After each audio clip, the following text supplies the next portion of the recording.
পরিশুদ্ধ না হলে বীর বিক্রম এবং মুক্তিযোদ্ধা তাদের সাথে গেল কিভাবে? জামায়াত এখন পরিশুদ্ধ না হলে বীর বিক্রম আর মুক্তিযোদ্ধারা তাদের সঙ্গে জোটে গেল কিভাবে?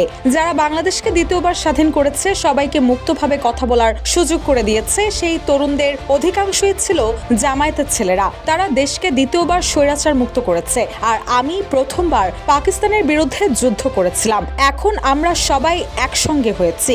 মুক্তিযুদ্ধ, জুলাই আন্দোলন ও জামায়াতের রাজনীতিকে এক সূত্রে গেঁথে এভাবেই নিজের অবস্থান স্পষ্ট করেন লিবারেল ডেমোক্রেটিক পার্টির সভাপতি বীর বিক্রম কর্নেল অলি আহমদ। তিনি জানান, সুশাসন দেওয়ার জন্যই তারা একসাথ হয়েছেন। 5 জানুয়ারি রাজধানীর মগবাজারে এলডিপির কেন্দ্রীয় কার্যালয়ে এক সম্মেলনে এসব কথা বলেন তিনি।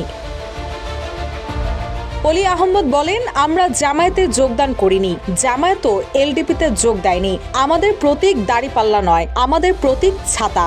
আমরা মুক্তিযুদ্ধের শক্তি এবং জুলাইয়ের শক্তি একত্রিত হয়েছি। আমরা আসন সমঝোতা করেছি। আমরা যে আসনে প্রার্থী দেব, জামায়াত সেখানে প্রার্থী দেবে না।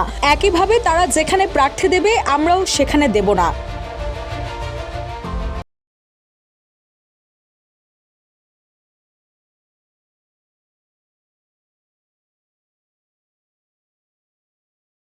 ভারত প্রসঙ্গে এলডিপির এই নেতা বলেন, ভারতের সঙ্গে কোনো বিরোধ নেই। দিল্লিতে সিদ্ধান্ত আর বাংলাদেশে কাজ হবে। এই ধরনের বেইমানি ও মুনাফিকের কাজে যাওয়া যাবে না। আমরা ভারতের দালাল হতে চাই না। যারা ভারতের দালালি করছে তাদেরকে চিহ্নিত করুন, তাদের বিরুদ্ধে অবস্থান নিন, কারণ তারা বাংলাদেশকে ভারতের কাছে বিক্রি করতে চায়। অর্থ ও নারী সহ বিভিন্ন লোভে আকৃষ্ট হয়ে তারা ভারতের কাছে আত্মসমর্পণ করেছে।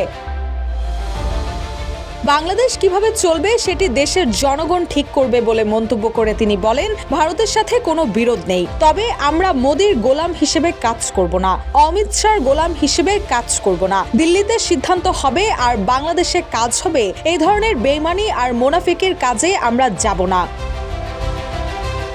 এর আগে গত 28 ডিসেম্বর লিবারেল ডেমোক্রেটিক পার্টি ও জাতীয় নাগরিক পার্টি যুক্ত হয়েছে জামায়াত নেতৃত্বাধীন 8 দলীয় জোটে। এই অংশগ্রহণের মধ্য দিয়ে জোটটি 10 দলীয় জোট হিসেবে আত্মপ্রকাশ করে। রুশা সুর, নিউজ ডেস্ক, ইত্তেফাক।